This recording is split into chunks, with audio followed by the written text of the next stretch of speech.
Je suis ravie d'accueillir une fois encore Emmanuel Macron ici à Berlin et de le retrouver pour une occasion toute particulière puisque nous rencontrons aujourd'hui les chefs d'État et de gouvernement des pays des Balkans occidentaux. Sera présente également la haute représentante de l'Union européenne, Mme Mogherini. Nous avons pris cette initiative commune parce que nous souhaitons nous occuper donc de la perspective d'adhésion des pays des Balkans occidentaux. Il ne s'agira pas ici des négociations d'adhésion, c'est la Commission qui s'en occupe. Il s'agit aujourd'hui ici de parler de la situation telle qu'elle est ressentie par les différents pays membres et de voir quelles sont les questions sur lesquelles nous pourrions donner une impulsion pour faire avancer les choses. L'Allemagne et la France souhaitent le faire ensemble pour montrer très clairement que nous avons une responsabilité commune face à cette évolution et nous pensons que c'est dans l'intérêt de l'Union européenne que dans cette région de l'Europe, les choses avancent également. Avec l'évolution qui vient de se faire dans la Macédoine du Nord, nous pensons que nous avons une évolution encourageante qui permettra à long terme de résoudre les conflits. Je pense qu'il faut que nous remercions Alexis Tsipras et M. Borisov en Bulgarie pour les efforts qu'ils ont faits pour accompagner la résolution de ce conflit. Et nous souhaitons que les discussions nous permettent d'arriver à la résolution des problèmes à venir. Il a fallu 10 ans pour ce dernier problème. Il faudra donc du temps. Nous parlerons bien sûr, en particulier lors du dîner, du rapprochement entre la Serbie et le Kosovo, comment nous allons pouvoir accompagner ce processus et surtout empêcher que les problèmes n'apparaissent encore plus insolubles qu'ils ne le sont déjà. On a la question des droits de douane qui ne va pas tout à fait dans le bon sens, c'est le moins qu'on puisse dire. Donc aujourd'hui, nous souhaitons une discussion ouverte. Il ne s'agit pas de prendre des décisions, il s'agit juste d'ouvrir le débat. Et ce qui nous guidera, ce sera la volonté de faire se développer toute la région. Il ne faut pas qu'il y ait d'accords adoptés qui se fassent au détriment de certains pays ou de certaines régions. Et c'est ce qui justifie le format de ce soir. C'est un format informel qui ne remplace pas le processus de Berlin, qui ne remplace pas les négociations d'adhésion, mais c'est une bonne occasion de se parler ouvertement et de voir comment les négociations bilatérales peuvent se poursuivre. C'est pour ça que je suis très heureuse que Emmanuel Macron soit venu ici à Berlin. Je l'en remercie et je pense que nous aurons des discussions très importantes aujourd'hui et que ce n'est qu'un petit pas sur une longue route et non pas un processus qui va déboucher tout de suite sur des résultats. Merci beaucoup. Merci Madame la Chancelière, chère Angela. Et je suis très heureux, en effet, d'être aujourd'hui à Berlin et de poursuivre les initiatives communes que nous menons sur plusieurs sujets. Il y a quelques semaines, vous étiez à Paris pour qu'ensemble nous puissions discuter avec la Chine. Aujourd'hui, nous traitons ensemble d'un sujet européen au premier chef et je pense que c'est aussi comme ça que nous concevons l'efficacité de la relation franco-allemande et notre volonté de faire ensemble.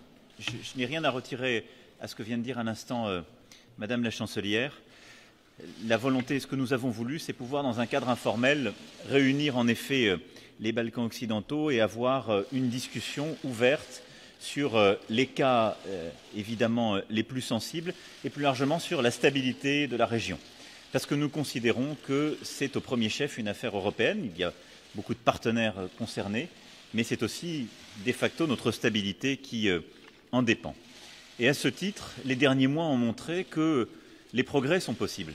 Nous sommes une vingtaine d'années après des conflits qui ont profondément déchiré les Balkans et cette région, conflits, comme vous le savez, où la France a eu un rôle tout particulier. Et avec l'accord de Prespa, nous avons vu qu'il était possible de régler des différends qui semblaient indépassables. Et quand les dirigeants décident de s'impliquer, et il faut là en effet remercier messieurs Borisov, Tsipras et Zaïev, eh bien, on arrive à trouver une solution très concrète et à passer outre. Et donc, moi je vois deux priorités principales dans nos discussions d'aujourd'hui. La première, c'est évidemment de parler du cas très concret de la Serbie et du Kosovo, avec la volonté qui est la nôtre que des discussions puissent reprendre. Nous n'avons pas l'intention de prescrire une solution à Belgrade et Pristina, mais bien la volonté devrait d'abord à regarder toutes les options possibles, à essayer de dépassionner le débat et à permettre d'avancer sans tabou et sans qu'il y ait de crispation régionale qui ne naissent de quelque solution que ce soit, mais la responsabilité que nous avons tous est de travailler ensemble pour que les deux parties reprennent le dialogue. Et puis, le deuxième enjeu, c'est de travailler ensemble, Allemagne et France, pour apporter une contribution concrète à la stabilité de la région.